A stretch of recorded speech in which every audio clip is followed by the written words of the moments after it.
আপনি কি দুনিয়ার শান্তি চান নাকি পরকালের শান্তি চান? সিদ্ধান্ত নিয়ে আপনি সামনে আগাতে পারেন। এখনো যদি বলেন আমি আখিরাতের শান্তি চাই না, তাহলে আপনি ফেরাউনের খাতায় নাম লেখায় মন মতো চলেন, কোনো বাধা কেউ দিবে না। আপনি হিন্দুদের মতো চলবেন, বাধা নাই।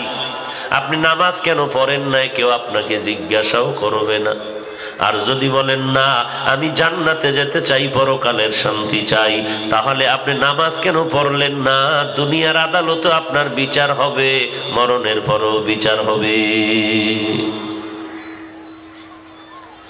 কারণ আমার মায়ার নবী বলেন, বেঈমান আর মুমিনের মধ্যে ব্যবধান হলো নামাজ। বেঈমানেরা নামাজ পড়ে না, মুমিনেরা নামাজ ছাড়ে না।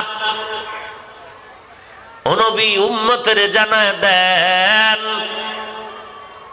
বান্দা যখন 5 বেলার নামাজ আদায় করবে, আমি আল্লাহ তার আমল নামায় 50-এর সওয়াব দিয়ে দিব। মুমিনদের জানায় দেন, এশার নামাজ পড়ে যদি ঘুমাও, ঘুম থেকে উঠে যদি আবার ফজরের নামাজ আদায় করে নাও, ঘুমাইয়া যেই সময়টা কাটাইছো রে গোলাম, ওই সময়টাকেও নেকের পাল্লায় ওজন দেওয়া হবে। মকুন সুসুতি নামাজে পাঞ্জে গানা, ফাওয়াইলুল লিল মুসাল্লিনাল্লাযীনা মুমিনারা ই নামাজ ইমদাদ দা ইস্তাঈনু আয়াতে কুরআন বখা আয়াতে কদ আফলাহারা ইয়াদ কুন গৌর কুন্দর মানি আজদের সাদিকু। মুসলমান হইয়া কবরে যাও, বলে আমি কি অমুসলিম নাকি? বলে না না।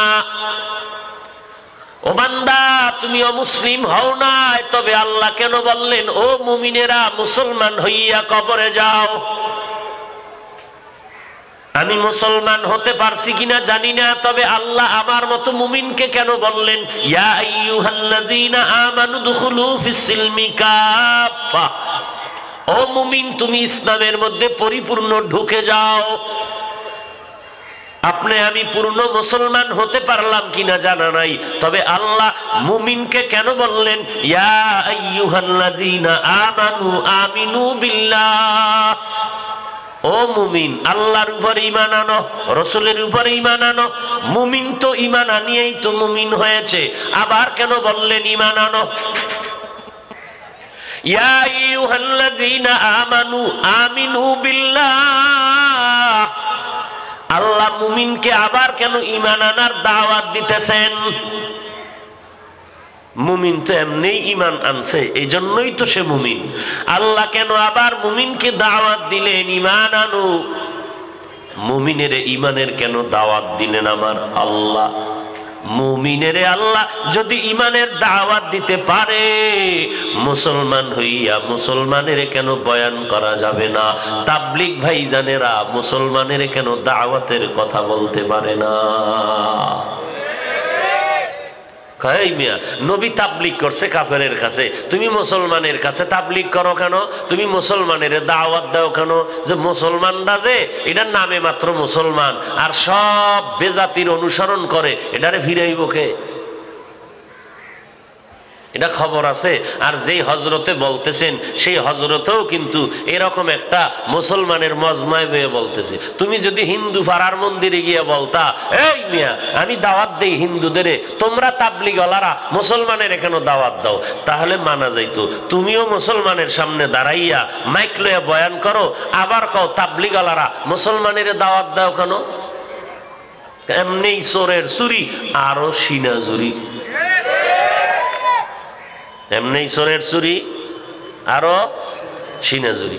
তাবলীগওয়ালারা দাওয়াত দিবে কাফেরের কাছে, মুমিনের কাছে কেন? প্রশ্নটা তোমাকে করি, তুমি ওয়াজের মধ্যে বয়ে মানুষকে কোরআনের কথা বলো কেন? তুমি হিন্দু পাড়ায় গিয়া এরপরে দাওয়াত দাও, এরপরে আমগো কিছু কও, আমরা অনুসরণ করব।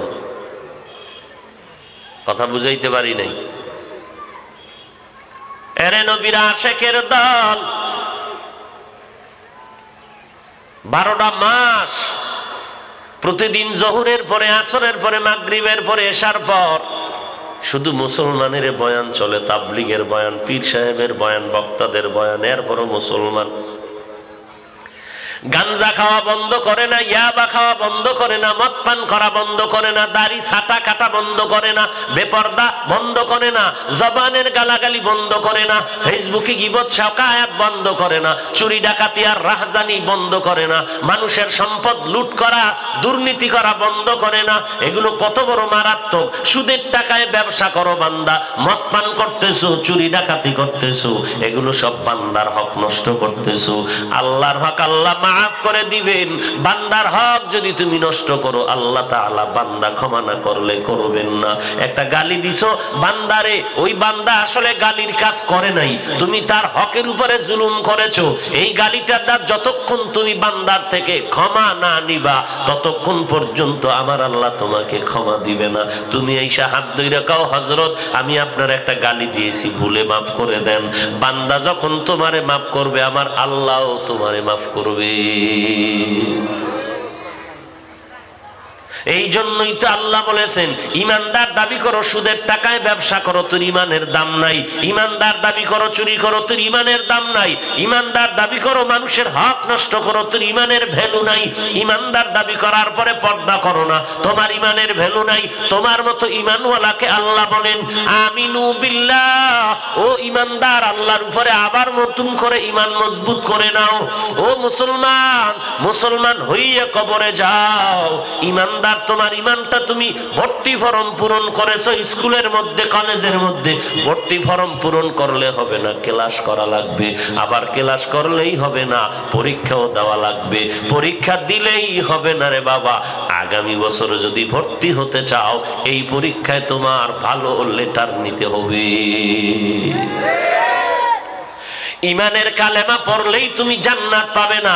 কালেমা দিয়ে তুমি ইমানের মাদ্রাসায় ভর্তি হয়েছো, এখন তোমার ইসলামের লাইনে আমলের ক্লাস করা লাগবে।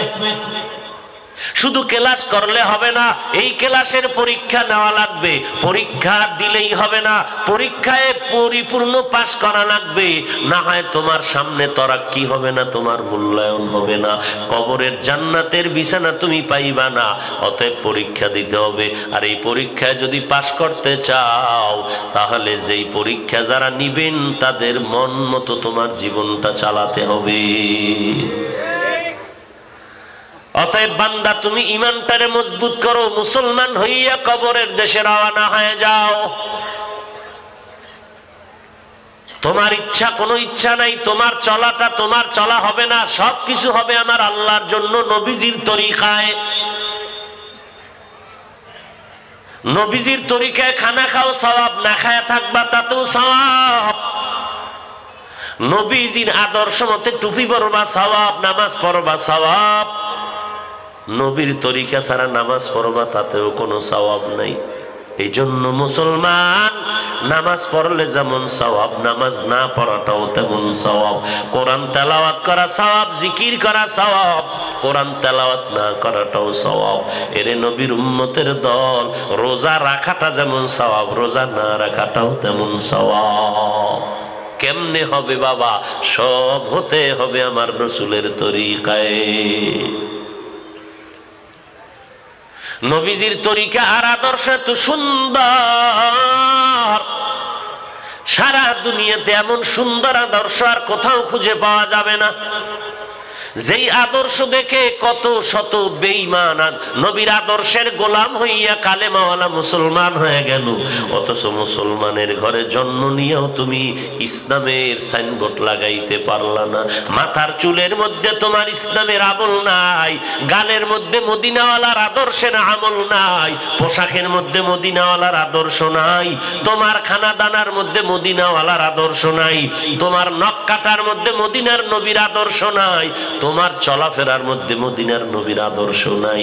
নবীর আদর্শ বাদ দিয়া যদি চলো, তুমি 1000 বার যদি তুমি আশেকের সাইনবোর্ড লাগাও, তোমার মতো ধোঁকাবাজ এ জমিনে আর কেউ হতে পারে না।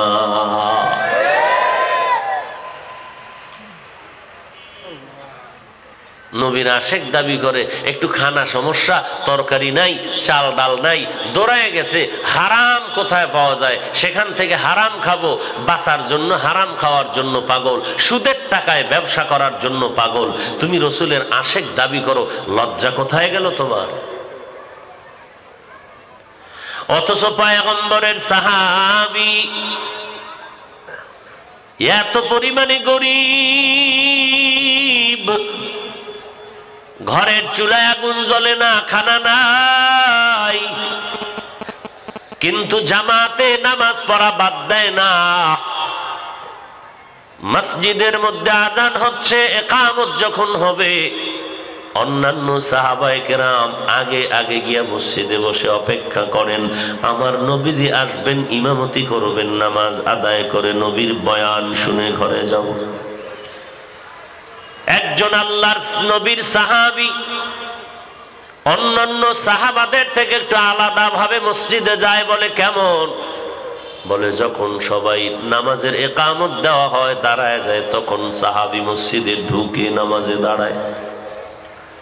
অন্যান্য সাহাবায়ে কেরাম নামাজের পরে বসে নবীজির বয়ান শুনে ঘরে যায়, কিন্তু এই সাহাবী নবীজির নামাজের সালামের পর একটা দৌড় মারিয়া ঘরে চলে যায়, বয়ান শুনতে অপেক্ষা করে না। একদিন, দুদিন, 3 দিন সাহাবায়ে কেরামের নজরে পড়ে, হুজুরের কাছে বিচার দায়ের করলেন, অনুরোধ জানালেন, অভিযোগ দিলেন। মায়ার নবী অভিযোগ শুনে কিছু বললেন না, চুপ করে থাকলেন। কিছুদিন পর আবার ওই সাহাবীর নামে একই অভিযোগ দিলেন, নবী অমুক সাহাবী ইকামতের সময় মসজিদে ঢুকেন, আবার সালামের পরে চলে যায়, আমরা তো অনেক আগে আসি, অনেক পরে যাই। নবী 2 বার অভিযোগ শুনে কিছু বললেন না, চুপ থাকলেন। তৃতীয়বারে যখন আবার বললেন, নবী বলেন চলেন আমরা যাই। সাহাবীর বাড়িতে গিয়ে খবর নেই, কোনো মুসিবতে হয়তো গ্রেফতার হয়ে আছে, চলেন খবর নেই। আর আমরা কি করি? ও নামাজে আয় না, ওর কাছে যাবই, কথা কয় না, ওর কাছে ওরে সালামও দিবেন না, নামাজে আয় না, ওরে সালাম নাই কালাম নাই, ওর দোকান থেকে কিছু নিবেন না। তাবলিগলারে বাস দাও, এই কামটা তো তাবলিগলারা করে, কথা কয় না কেন? এই কামটা তো তাবলিগলারা করে।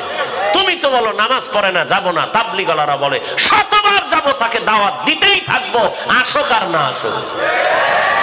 নবীর এই কামটা তো তাবলিগলারা করে, তুমি বিরোধিতা করে তোমার কপাল পুরলে কি হবে? তুমি আমি বলি লোকটা নামাজে কেন আসে না, মসজিদে কেন আসে না, ওর কাছে যাব না, ওর থেকে কিছু খাবো না, ও দাওয়াত দিলে যাব না, ওর সাথে সালাম নাই, ওর সাথে কালাম নাই। আর নবী কি কয়? চলো সাহাবীর ঘরে চলো, দেখি কোনো মুসিবতে আছে নাকি। মায়ার নবী নিজে যাচ্ছেন খবর নিতে, কেউ পাঠায় নাই, যাই মিয়া আপনি জানতো ওর উপরে ঠাডা টাডা বললো নি, একটু খবর নেন তো মসজিদে আসে না কেন। আর রসুল রহমাতুল্লিল আলামিন বলে চলো, আমি যাব, আমি যাব, চলো। বয়ান শুনে কান দিয়ে ঢুকাইলে হবে না রে বাবা, জীবনে বাস্তবায়ন করতে হবে যদি মুসলমান হইয়া কবরে যেতে চাও। হায় হায় হায়, নামাজে আসে না কেন, কথা নাই, সালাম নাই, কালাম নাই। হঠাৎ করে চোখের সামনে পড়ে গেলে, ও আল্লাহ কত মুত্তাকি পরহেজগার হাজী সাহেব আছে, সি সি সি সি সি কয়া দূরে সরে, দূরে দূরে যাও, দূরে যাও, তুমি নামাজ পড়ো না, এর সাথে কথা বলা যাবে না। আবার কি কয়, স্লোগানও শিখছি, কি বলবো, এসে যায়, কন্ট্রোল করতে পারি না, কি বলবো। বললে আবার বলি এক কথা, তিল বানায় বাঙালি তাল, বলেছে তিল বানায় তাল। কি কয় জানেননি? রোগ ঘৃণা করো, রোগীকে নয়। স্লোগানও দেয়, কেতনা বড় ইতর আর চাপাবাজ। স্লোগান দেয় কি, রোগের ঘৃণা করো, রোগীকে নয়। স্লোগান দিয়েছ, এই স্লোগান যদি কাজে লাগাইতে রে মুসলমান, তাহলে বেনামাজির হিংসা করতি না, ঘরে যাইয়া পাও ধরিয়া বলতি চল নামাজে চল। রোগের ঘৃণা করো, রুগীকে নয়। তার মানে কি? রোগের ঘৃণা করে রোগীর কাছে যাইবা না, এমনটা না, এমনটা না, বরং রোগীর কাছে বেশি বেশি যাও, যাইয়া তার শরীর থেকে রোগটারে দূর করার পরিকল্পনা করো। এর সাথে রোগ থাকতে দিব না, ঔষধ লাগে দাও, ডাক্তার লাগে দেখাও, টাকা লাগে দেখাও, পানি লাগে দাও, খানা লাগে ব্যবস্থা করো। রোগের ঘৃণা করো, রোগীকে করা যাবে না। রোগীর কোলে টানো, বুকে টানো, রোগটাকে তার শরীর থেকে সরায়া দাও। বেনামাজিরে ঘৃণা করা যাবে না, তার কাছে যাও, বুঝাইতে থাকো, পাও ধরতে থাকো। একটা লোক পাও ধরার কারণে যদি মসজিদে এসে নামাজ পড়ে, ও নামাজ পড়িয়া যেই সওয়াব পাবে, সমান সওয়াব আল্লাহ আপনাকেও দান করবে। নবী কই, উম্মত কই, সুন্নত কই, উম্মতের খবর নাই। নবীর আশেক দাবি করে, চেহারা ভাল্লুকের মতো, চুলগুলো উল্লুকের মতো, সাইনবোর্ড লাগায় আমি নবীর শ্রেষ্ঠ আশেক। তুমি আশেক হইলে তোমার চুলগুলো বেঈমানের, পাঁচাটা গোলামের কাঠিন কেন? তোমার নবীর কাঠিন ভাল লাগে না? তোমার মদিনাওয়ালার আদর্শর চুল কাটা ভাল লাগে না? তা তুমি আবার রসুলের আশেক দাবি করো, লজ্জা করে না? এজন্যই তো ১৫০০ বছর আগে মায়ার নবী বলেন, লা ঈমানা লিমান লা হায়া আলা, যার লজ্জা নাই তার ঈমান নাই।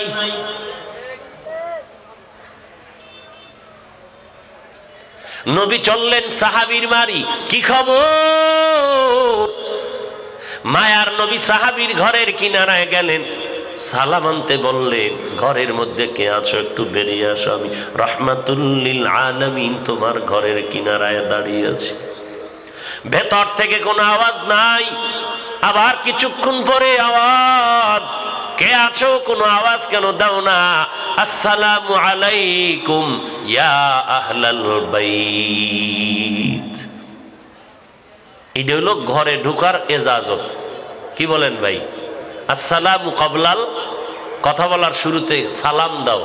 আর আমরা কি করি? Hello hello hello. বেঈমানের গোষ্ঠী এই হ্যালো মুসলমানের জবানে ঢুকায় দিছে।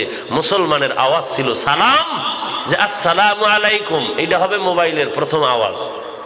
শুনে না আবার সালামু আলাইকুম, সালামু আলাইকুম, সালামু আলাইকুম। ওরে বেঈমানেরা হ্যালো বলবে, ওদের পদাঙ্ক অনুসরণ কেন করব?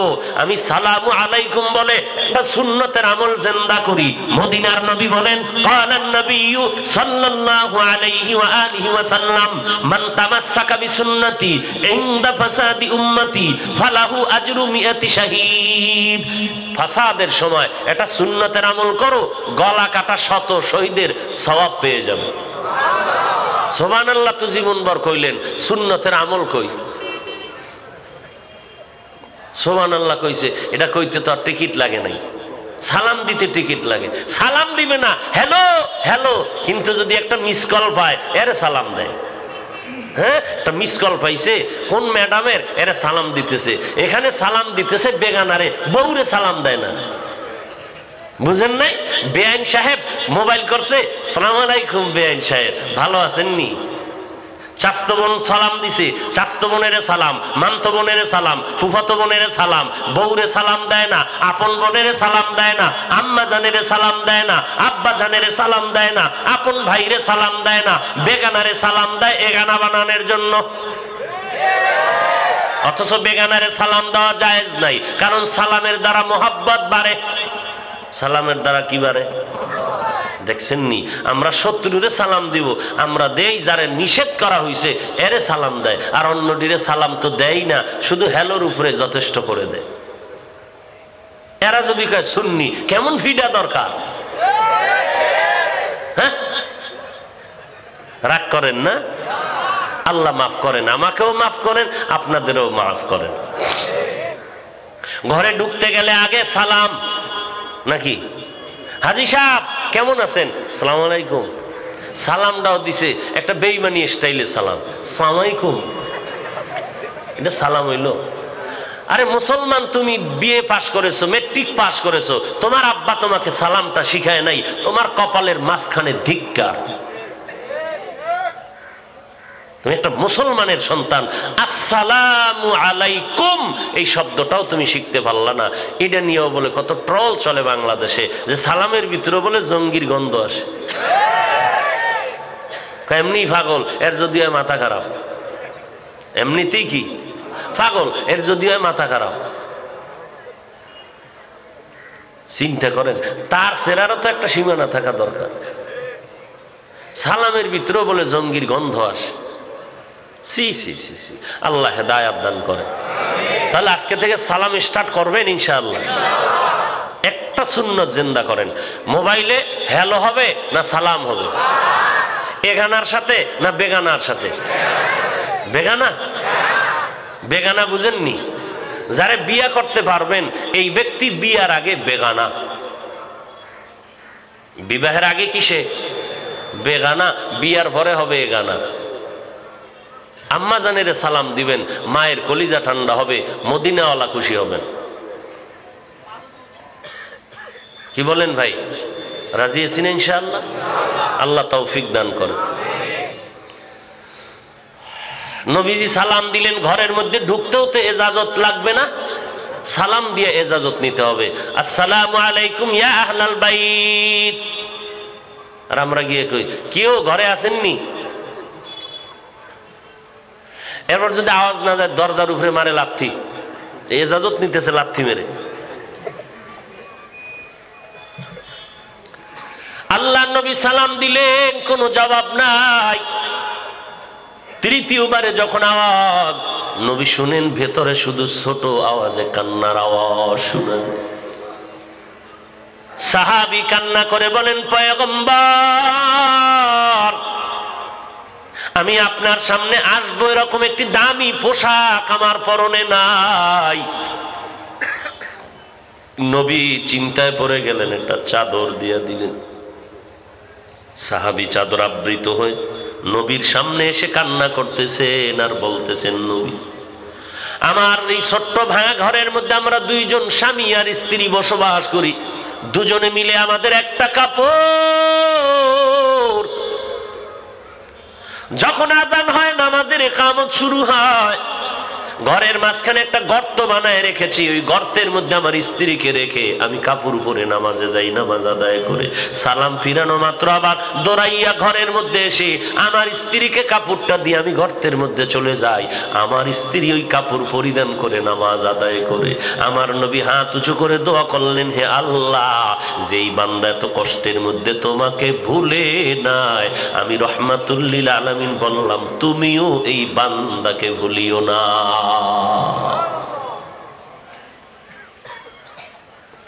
উম্মতের কান্ডারি নবী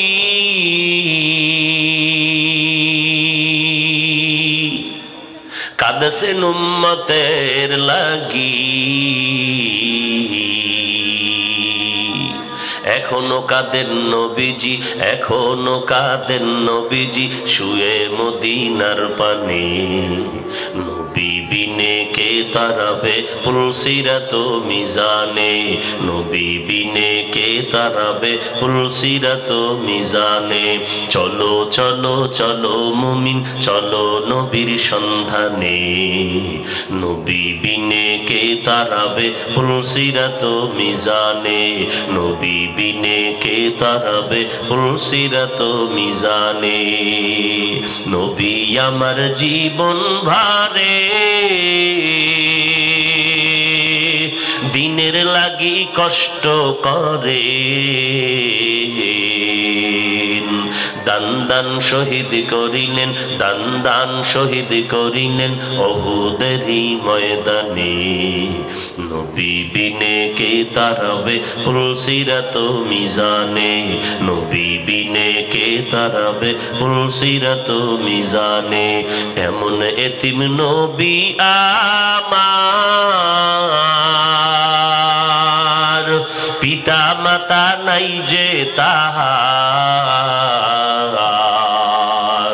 তারপরেও কত মারা মারলো তাকে দুশ্মনে। নবী বিনে কে তারাবে পুলসিরাত মিজানে, নবী বিনে কে তারাবে পুলসিরাত মিজানে। চলো চলো চলো মুমিন চলো নবীর সন্ধানে, নবী বিনে কে তারাবে পুলসিরাত মিজানে, নবী বিনে কে তারাবে পুলসিরাত মিজানে। খারাপ লাগে? এই যুবক, খারাপ লাগে? ভাল লাগে? তাহলে গান শোনো কেন? এই যুবক, মোবাইলটা খুলিয়া ইউটিউবে যদি ডান দিকে ঢুকতি, বাম দিকে না যাইয়া ডানে ঢুকে যদি কোরআনের তেলাওয়াত শুনতি আর উলামায়ে কেরামের কান্নার বয়ান শুনতি, একদিন আগে হোক পরে হোক চোখের পানিও তোর বের হয়ে যাইত ইনশাআল্লাহ। একদিন তুই নিজেই বলতি আর জীবনে গান শুনবো না, নামাজ ছাড়বো না। একটা বয়ান আর তেলাওয়াত তোরে হেদায়েতের আলো দিয়া কবুল করে নিত। বাহাদুরি করিয়া কোথায় যাইতেছ রে ভাই? কই, আমরা তো নবীর সুন্নাত অনুযায়ী চলার কারণে ঘোরাফেরাও বন্ধ হয় নাই, বাজার করাও বন্ধ হয় নাই, চাকরিও বন্ধ হয় নাই, লেখাপড়াও নষ্ট হয় নাই, স্বাধীনতাও নষ্ট হয় নাই, বিয়া শাদীও বন্ধ হয় নাই, সব চলতেছে। তুমি কেন পারবা না রে বাবা? নবীর সুন্নতের মালাটা গলায় লাগাও। নবীর তরিকা মতে চুল কাটলে তোমার তো কেউ খারাপ বলবে না, তোমার সম্মান কমে যাবে না। নবীর তরিকা মতে যদি তুমি নামাজ পড়ো তোমার ব্যবসা বন্ধ হবে না। তোমার আমার মতো কত বান্দা ব্যবসা করে নামাজ পড়ে, চাকরি করে নামাজ পড়ে, ওই কৃষি কাজ করে নামাজ পড়ে, ড্রাইভারি করে নামাজ পড়ে। কই, তাদের তো ড্রাইভারি ছুটে নাই, ব্যবসা বন্ধ হয় নাই, চাকরিও নষ্ট হয় নাই। তোমাকে কোন ধোকায় ফেলেছে রে বাবা জানি না। কেন তুমি এখনো নামাজ পড়ো না? কেন তুমি গান শুনে রাত কাটাও? তোমার এই মোবাইলের কারণে তোমার কি ভয় লাগে না? তোমার চোখের পাওয়ার দিন দিন নষ্ট হতে চলছে, তোমার মাথা ব্যথা বেড়ে যাচ্ছে।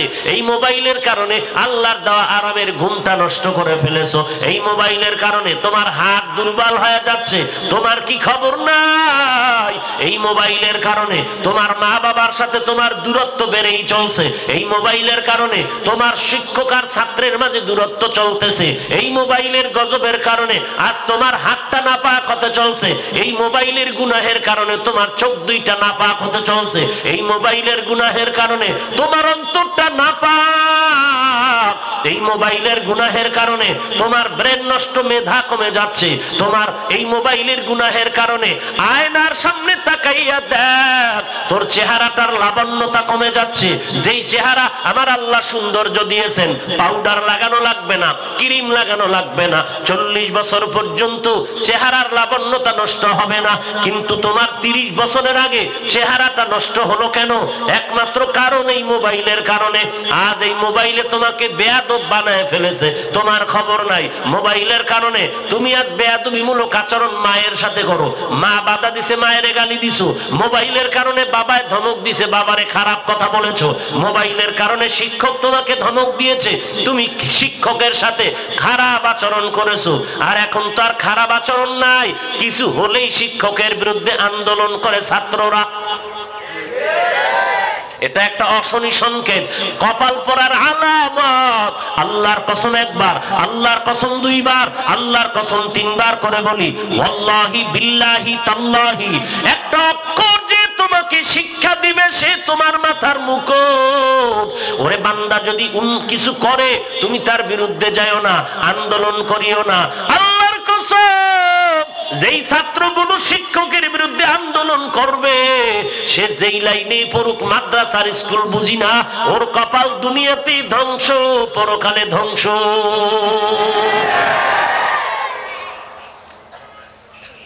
ও অমানুষ হয়ে মরবে, ওর কপাল দুনিয়াতেই, মরার আগেই আল্লাহর গজবে গ্রেফতার হয়ে যাবে। যত বড় মাস্তান হোক না কেন, যত বড় ছাত্র হোক না কেন। আল্লাহ এই চূড়ান্ত বেয়াদবির থেকে আমাদেরকে হেফাজত করেন। শিক্ষকের বিরুদ্ধে আন্দোলন করে মোবাইলে বাধা দিল কেন? ক্লাস করবে না শিক্ষকের কাছে।